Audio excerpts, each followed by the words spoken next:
साथियों को राम राम। मैं सुशील मलिक, आप देख रहे हैं समाज का दर्पण। और भाई दिल्ली के जंतर मंतर पर पहली बार ड्राइवरों का भाई धरना देखने को मिला है। हेलो सर, क्यों आए हैं, क्या समस्या है, और भाई ये जो धरना चल रहा है ये इनका कब तक रहेगा।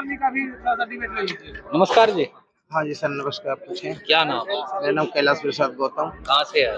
मैं फिलहाल तो दिल्ली में, वैसे उत्तर प्रदेश मथुरा से। ड्राइवर यूनियन का क्या रहा कि आप जंतर मंतर धरना करना पड़ा? हमारा धरने का मतलब ये है कि हम लोग अपनी जिंदगी से ऊब गए। हम लोग जब बाहर निकलते हैं तो इतनी कठिनाइयाँ, इतनी समस्याओं का सामना करना पड़ता है। अगर हम अपनी ईमानदारी से भी चल रहे हैं, अगर थोड़ी सी मिस्टेक होती है तो सीधा रिश्वतखोरी चल रही है। रेड लाइट यहाँ पे है, पुलिस वाला 2 किलोमीटर आगे खड़ा है, पेड़ से छुपा हुआ। वो देख रहा है कि ये कब रेड लाइट क्रॉस करेगा, कब पकड़ेंगे। जैसे ही रेड लाइट गलती से मान लो हो जाता है तो वो आगे हाथ देता है और सीधा 2000 रुपये चालान करता है। क्यों अपनी ड्यूटी पे खड़े नहीं होते ये लोग। और जैसे हम हाईवे पे जाते हैं 200 किलोमीटर, ना कोई ढाबा है, ना बाथरूम है, ना शौचालय, ना आश्रम है। क्योंकि जो एक ड्राइवर हाईवे पे चलता है वो एक बार निकलेगा तो कम से कम 10 दिन के लिए रस्सा गाड़ी के खींच देता है। अब बेचारा जा रहा है, क्या सरकार इतनी व्यवस्था नहीं कर सकती हमारे ड्राइवर भाइयों के लिए कि 100 किलोमीटर या 150 किलोमीटर पे शौचालय की और आराम करने की व्यवस्था बना सकती है। जब वो दुनिया को इतना खर्च कर सकती है तो क्या हमारे हित के लिए 200 किलोमीटर पे या शौचालय आराम की व्यवस्था नहीं बना सकते? क्योंकि इनके सामने सब अंधे हो चुके हैं, इनको नहीं पता है कि ड्राइवर की वैल्यू क्या है। साहब जी, मैं चैलेंज देता हूँ कि ड्राइवर की वैल्यू जब पता चलेगा, जब इनको पता चलता है, जब कोई कठिनाई आती है। जब से आदमी का जन्म होता है और जब तक मरण होता है, जब तक हर एक मोड़ पर ड्राइवर काम आता है। इसमें एक सवाल ये भी तो उठता है कि अगर जो इस लाइन में आप वाली में, चाहे वो ऑटो चला रहा हो, चाहे टैक्सी चला रहा हो, चाहे ट्रक चला रहे हो, आमदनी भी तो होती है। अरे काय की आमदनी है सर, बताओ। अपना वो लेते तो है किराया भाड़ा, जो भी उनका अपना बनता है। नहीं, वो उतना बनता है। तो मेरी बात सुनो, किराया क्या बनता है उसमें?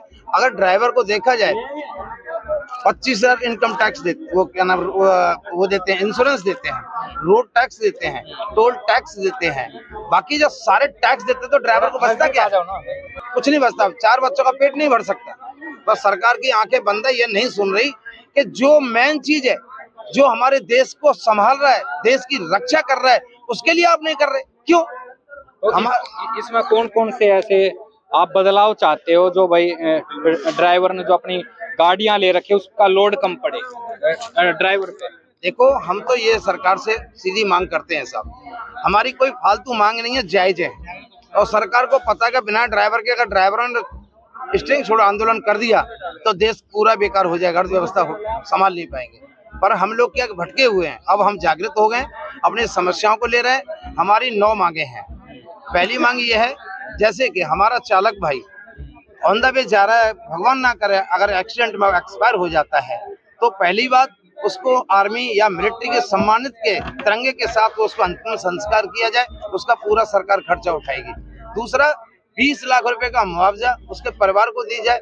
जो बेचारी अनाथ, उसकी वाइफ जो विधवा हो जाती है, कम से कम परिवार को कवर कर ले। उसके बच्चों के लिए फ्री सेवा होनी चाहिए, शिक्षा फ्री होनी चाहिए, और जहाँ भी बहन बेटी जाती है उसके लिए कार्ड होना चाहिए, फ्री सेवा होना चाहिए उसके लिए। क्योंकि वो कहाँ से करेगी?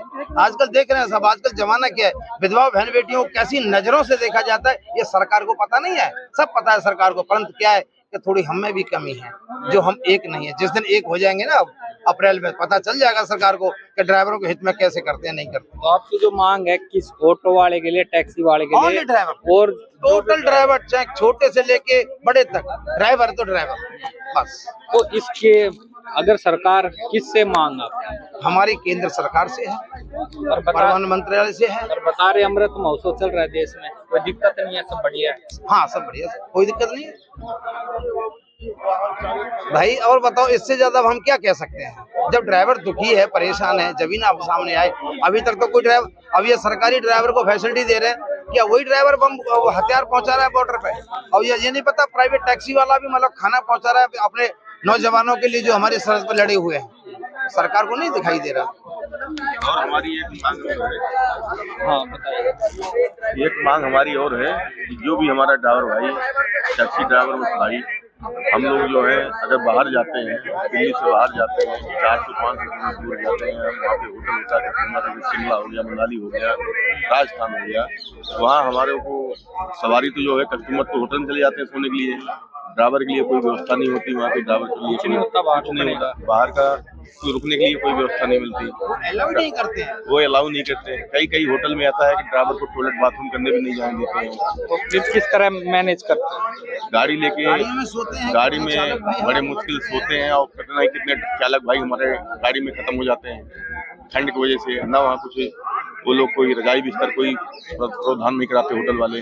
हमारे जो हम लोग हैं टैक्सी चालक हैं, वो लोग जाते हैं होटल पे, अपना कोई कंबल है किसी तरह अपना गुजारा करते हैं वहाँ। अब आपका कहना ये है कि जो होटल वाले हैं अगर वो सवारी के लिए दे रहे हैं तो आप लोगों के लिए भी कुछ सुविधा होनी चाहिए, गवर्नमेंटली सुविधा होनी चाहिए, गवर्नमेंटली ड्राइवरों के लिए टॉयलेट बाथरूम की सुविधा होनी चाहिए, गाड़ी की पार्किंग होनी चाहिए। कुछ होटल में ऐसे हैं वहाँ ना गाड़ी की पार्किंग है, न कोई ड्राइवर की व्यवस्था है, तो कस्टमर उतार दो, वहाँ से बोलते हैं यहाँ आपकी कोई जहाँ मर्जी जाओ, रोड पर लगा के हम लोग सोते हैं गाड़ी, चाहे हमें कोई ट्रक वाला मार दे या कोई भी मार के जा सकता है, हम लोग रोड पे सोते हैं। अच्छा, दूसरा हर जगह हर सरकार ये डंका बजाती है कि भाई चाहे बाहर से टूरिस्ट आ रहे हो, चाहे ड्राइवर हो या कोई और भी हो, कि भाई सब कुछ बढ़िया चल रहा है, सब सिस्टम है, तो कहीं ना कहीं जब दूसरे स्टेट में जाते हैं तो पुलिस प्रशासन की तरफ से क्या दिक्कत आती है? दूसरे स्टेट में हम लोग जाते हैं, हमारे गाड़ी का कागज पूरा ओके होता है, क्या होता है? गाड़ी के जो पेपर सारे ओके हैं, हाँ। हम लोग दूसरे स्टेट में जाते हैं, टैक्स कटवा के जाते हैं, अलग स्टेट टैक्स कटवाते हैं, तो भी कई जगह ऐसा है पुलिस वाले रोक लेते हैं। जैसे अभी करीब 15 दिन पहले मैं गया नैनीताल, वहाँ मेरी गाड़ी उन्होंने रोक लिया, टैक्स कटा हुआ है, गाड़ी कागज पूरे ओके हैं, यूनिफॉर्म भी पहन रखा हमने, और तो भी वो बोल रहे हैं 500 रुपये मुझे दो। पुलिस वाले मैंने किसी एक दूँ, वो करें नहीं तुम पहले गाड़ी पेपर दिखाओ, मैंने पेपर दिखाया, बोले फास्टैग दो दिखाओ, वो भी दिखाया, फिर कह रहे हैं हिल का लाइसेंस दिखाओ, मैंने हिल का लाइसेंस दिखाया, तो भी 500 रुपये वो मांग रहे हैं। मतलब हर चीज पूरी होने के बाद? हर चीज पूरी होने के बाद, सारे डॉक्यूमेंट पूरे होने के बाद 500 रुपये मांग रहे हैं। तो ये एक ही जगह का हाल है या कहीं किसी भी स्टेट में चले जाओ? ये हर एक स्टेट में ऐसा ही होगा, मिला जुला ही होगा। हमारे ड्राइवर भाइयों के लिए हमेशा शोषण हो रहा है। पुलिस वाले से अगर कोई हो तो सीधे गालियां दे के बात करता है पुलिस वाला। जो ट्रैफिक पुलिस है उत्तराखंड की, वो तो पूरा जो है ड्राइवर भाइयों के लिए हमारे तो गालियां दे के बात करते हैं। मतलब एक तो ना उनका मान सम्मान है, ऊपर से अगर पुलिस ने रुकवा लिया तो कुछ देना भी पड़ता है। हाँ, उनको देना पड़ता है। हमारे लोगों को, जैसे हम ड्राइवर भाई हैं, बाइज्जत अपना यूनिफॉर्म पहन रखा, नेम प्लेट लगा रखा, लेकिन हमारी जो है सरकार, वो जो है पुलिस वाले कोई हमारी जो मांग सरकार से रिक्वेस्ट है जी, हमारे टूरिज्म को लेटर लिख के दें कि हमारे होटल, हमारे ड्राइवर के लिए होटल में व्यवस्था होनी चाहिए, बाथरूम वगैरह सब चीज होना चाहिए। ये हम हाथ जोड़ेंगे, अपनी सरकार से रिक्वेस्ट है हमारा। नहीं मानती है तो नहीं मानती है तो बस आ रहे हैं अपनी लाइन में, हम तो निकल के बाहर, कैसे नहीं मानेगी? कब से?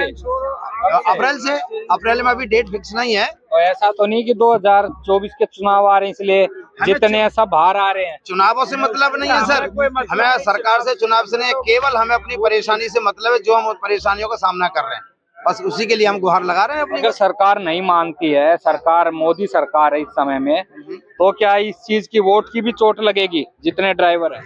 बिल्कुल लगेगी, क्यों नहीं लगेगी साहब, क्यों नहीं लगेगी? जब हमारी कोई नहीं सुनेगा, मोदी साहब हो या हमारे मिस्टर योगी साहब हो, जब हमारी समस्याओं को नहीं सुनेंगे। आपकी जो मांग है वो राज्य सरकार से, केंद्र सरकार से हमारे श्री माननीय प्रधानमंत्री मोदी साहब से है। अगर वो नहीं मानेंगे तो वोटिंग में तो फर्क पड़ेगा ही, आपको पता ही है भाई। फिर क्या, हम तो स्टेयरिंग आलून पे बैठे हैं, जब हमारी मांग नहीं होगी तो फिर हमारा वोट कौन डालेगा? हम तो बैठे हैं अपने रोड पे। तो अप्रैल में कोई फिक्स डेट नहीं है, हम अप्रैल में अपना मुहिम छेड़ देंगे। लेकिन कहते हैं जो मोदी के विरोधी वो देश विरोधी। नहीं, हम विरोधी कहाँ हैं? हम विरोधी की तो बात ही नहीं कर रहे। हमें तो मोदी सरकार, जब मोदी साहब सबको दे सकते हैं तो क्यों ड्राइवर को नहीं दे सकते? किसको दे रहे हैं? अरे साहब तमाम योजना दे रहे हैं, बड़े बड़े।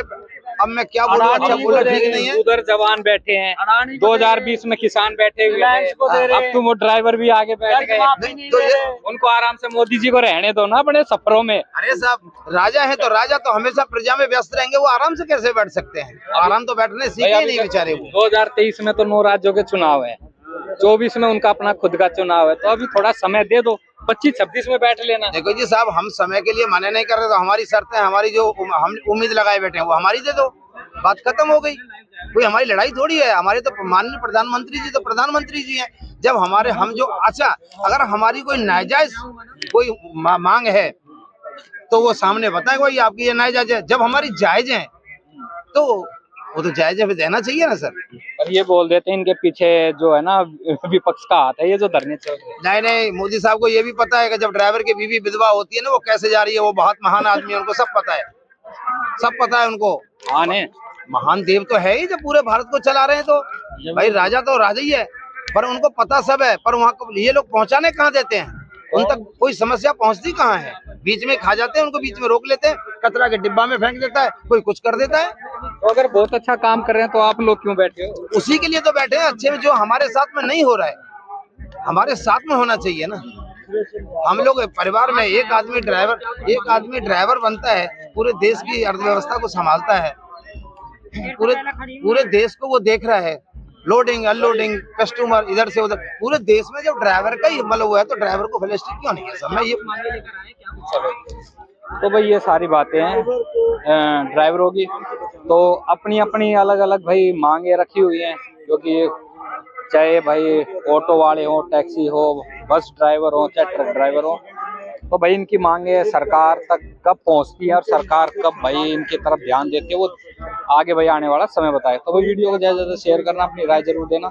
सभी भाई साथियों मेरी राम राम।